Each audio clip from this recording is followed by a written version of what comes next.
Recording by Annu Music Studio.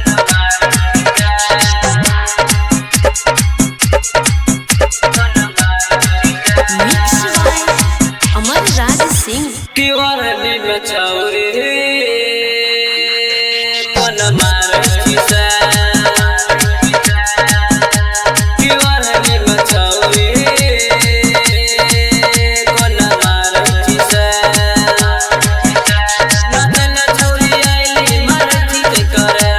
देखि के सब छौरा भेगलो अखिले किवरनी मचाउरे कोन मारती सा किवरनी मचाउरे कोन मारती सा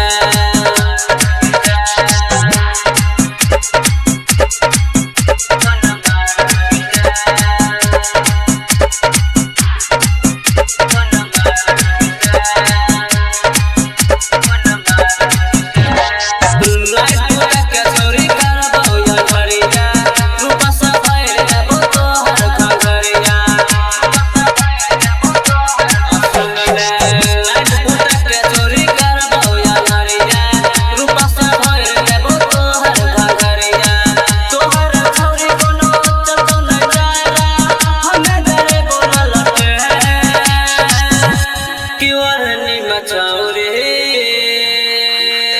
कोन मारती सा किवरनी मचाउरे कोन मारती सा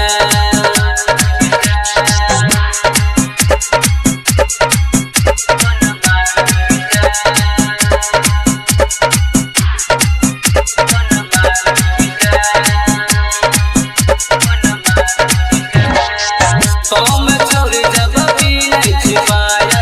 तोहर जवानी चोरी करे छोड़ाया